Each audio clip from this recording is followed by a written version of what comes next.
اور گدھے کی کہانی۔ وزیر نے کہا کہ اچھا بیٹی سن، ایک سوداگر تھا، اس کے پاس بہت مال و دولت تھی اور بہت سے مویشی۔ سوداگر کی ایک بیوی تھی اور کئی اولادیں۔ خدا نے اسے جانوروں اور چڑیوں کی بولیاں سمجھنے کا علم عطا کیا تھا۔ اس کا مکان سمندر کے کنارے تھا۔ اس کے گھر میں ایک گدھا اور ایک بیل تھا۔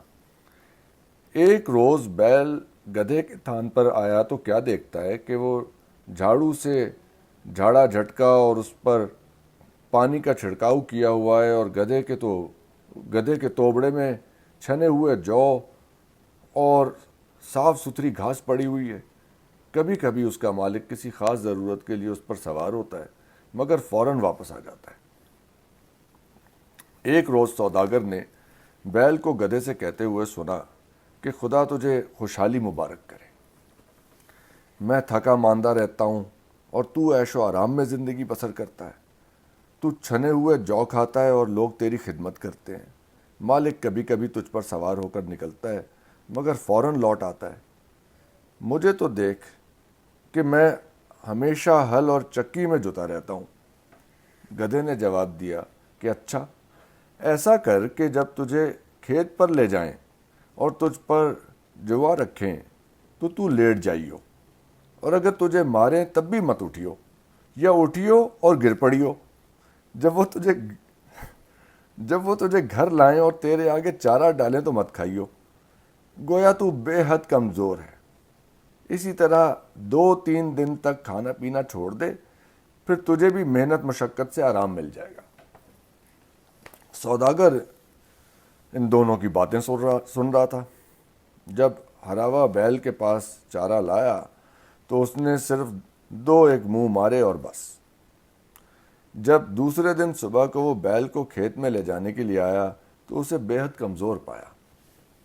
ہراوا بہت اداس ہوا اور سمجھا کہ اس کی وجہ یہ ہوگی کہ وہ کل دن بھر جتا رہا ہے۔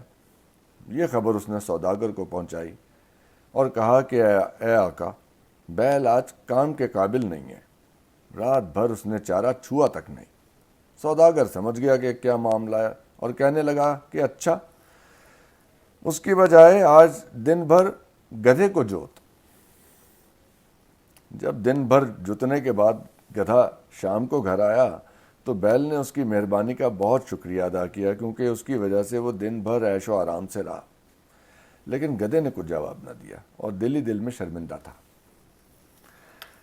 جب دوسرا دن ہوا تو ہراوا پھر گدھے کو لے گیا اور شام تک اس سے کھیت جتوایا۔ جب گدھا دن بھر کا تھکا ماندہ گردن ڈالے ہوئے واپس آیا تو بیل نے اسے دیکھ کر پھر اس کا شکریہ ادا کیا اور اس کی تعریف کی۔ گدھے نے کہا کہ سن، میں تیری خیر خواہی چاہتا ہوں، اس لیے میں تجھ سے یہ کہتا ہوں کہ میں نے مالک کو کہتے سنا ہے کہ اگر بیل اپنی جگہ سے اٹھنے کے قابل نہ رہا تو اسے قصاب کے حوالے کر دینا چاہیے، تاکہ وہ اسے ذبح کر ڈالے اور اس کی کھال کے ٹکڑے ٹکڑے کر ڈالے۔ اس لیے مجھے تجھ پر ترس آتا ہے اور میں تجھے محض نصیحت کرتا ہوں اور بس۔ جب بیل نے گدھے کو یہ کہتے سنا تو اس نے اس کا شکریہ ادا کیا اور کہا اور کہنے لگا کہ کل میں ان کو پریشان نہ کروں گا۔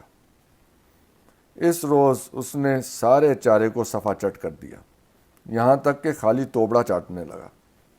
مالک یہ ساری باتیں سن رہا تھا۔ جب صبح ہوئی تو سوداگر اپنی بیوی کے ساتھ بیل کے تھان پر گیا۔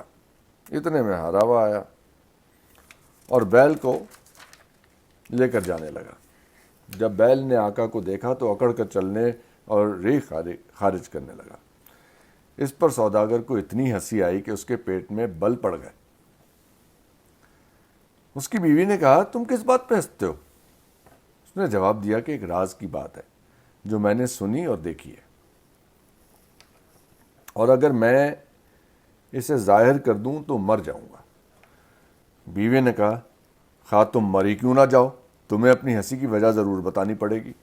اس نے دوبارہ کہا کہ مرنے کے ڈر سے میں اظہار نہیں کر سکتا۔ بیوی نے کہا کہ ہو نہ ہو تم مجھ پہ ہنستے ہو۔ پھر اس نے اتنا اصرار کیا کہ سوداگر مجبور ہو گیا۔ اس نے اپنے بیٹے بیٹیوں کو جمع کیا اور قاضی اور گواہوں کو بلوایا اور یہ ٹھان لی کہ آخری وصیت کر دے اور بیوی کو راز بتا دے اور جان دے دے، کیونکہ وہ اسے بہت پیاری تھی اور اس کی چچیری بہن اور اس کی اولاد کی ماں تھی اور اس کی عمر 120 سے زیادہ ہو چکی تھی. سوری. اس نے سارے اہل و عیال اور محلے والوں کو جمع کیا اور ان سے کہا کہ میرے پاس ایک بھید ہے، اور جس کسی کے پاس یہ بھید ہو اور وہ اسے ظاہر کر دے تو اس کی سزا موت ہے. اس پر تمام حاضرین نے بیوی سے کہا کہ خدا کے لیے اس بات کو جانے دو، خدا نہ خواستہ کہیں تمہارا شوہر اور تمہارے بچوں کا باپ مر نہ جائے. بیوی نے کہا کہ اسے اپنا بھید بتانا پڑے گا، خواہ وہ مری کیوں نہ جائے. یہ سن کر وہ سب خاموش ہو گئے. سوداگر اٹھا اور جانور خانے کی طرف گیا تاکہ وضو کرے اور واپس آئے اور راز کہے اور مر جائے. اس کے یہاں ایک مرغا اور 50 مرغیاں تھیں اور ایک کتا. سوداگر نے سنا کہ کتا مرغے کو سخت سست کہہ رہا ہے اور گالیاں دے رہا ہے اور چلا کر کہہ رہا ہے کہ تو شوخیاں منا رہا ہے اور ہمارا آقا مرنے جا رہا ہے. مرغے نے کتے سے کہا کہ یہ کیوں کر؟ کتے نے مرغے کے آگے سارا ماجرا شروع سے آخر تک کہہ ڈالا. مرغے نے کہا واللہ ہمارا آقا بھی کیسا ناسمجھ آدمی ہے. مجھے تو دیکھ کہ میری 50 بیویاں ہیں، کبھی ایک کو راضی کرتا اور کبھی دوسری کے ساتھ صلح کرتا ہوں. آقا کے پاس تو ایک ہی بیوی ہے، پھر بھی اس کے آگے اس کی نہیں چلتی.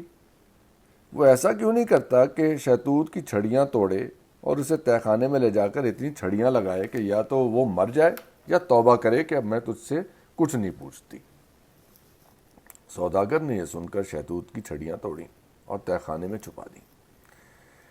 اس کے بعد وہ اپنی بیوی کو لے کر اس میں داخل ہوا اور اس سے کہنے لگا کہ میں چاہتا ہوں کہ تجھ سے وہ راز یہاں تہہ خانے میں کہوں اور یہیں مر جاؤں تاکہ کوئی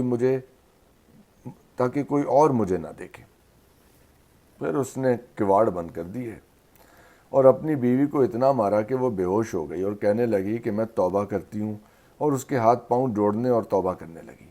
آخر کار دونوں تہہ خانے سے نکل آئے اور تمام لوگ خوش ہو گئے اور مرتے دم تک دونوں نے ہنسی خوشی زندگی بسر کی.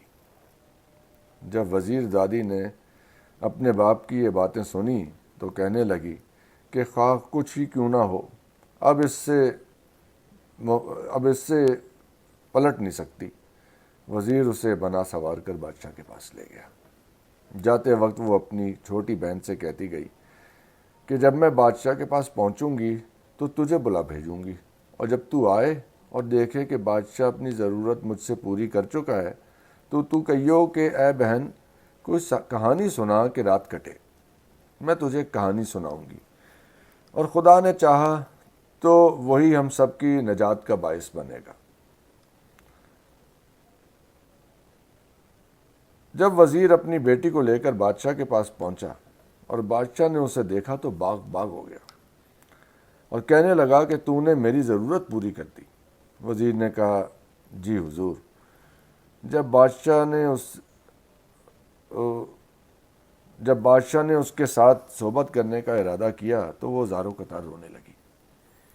بادشاہ نے کہا کہ کیوں روتی ہے؟ اس نے جواب دیا کہ بادشاہ سلامت، میری ایک بہن ہے، میں چاہتی ہوں کہ اس سے رخصت ہو لوں. بادشاہ نے اسے بلوا بھیجا اور وہ اپنی بہن کے پاس آئی اور اس سے بغل گیر ہوئی اور تخت کے پاس نیچے بیٹھ گئی. بادشاہ اٹھا اور اس نے لڑکی کی بکارت زائل کی. پھر تینوں بیٹھ کر باتیں کرنے لگے. چھوٹی بہن نے کہا کہ اے بہن کوئی کہانی سنا کہ ہم سب کی رات کٹے.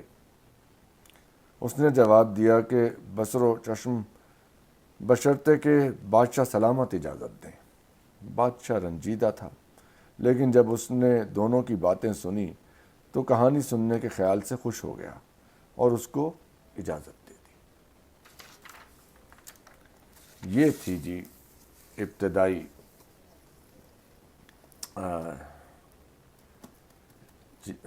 یہ اس کا ابتدائی حصہ تھا الف لیلہ کا. اس کے بعد پہلی رات کی کہانی سوداگر اور دیو کی کہانی اس کے بعد شروع ہوتی ہے. تو اب آپ لوگ اپنا فیڈ بیک دیجئے اس ریڈنگ پہ کہ اگر اس کو آپ چاہتے ہیں کہ جاری رکھا جائے تو میں پھر انشاءاللہ وہ کہانی پڑھوں گا آپ کے لیے اگلی دفعہ میں.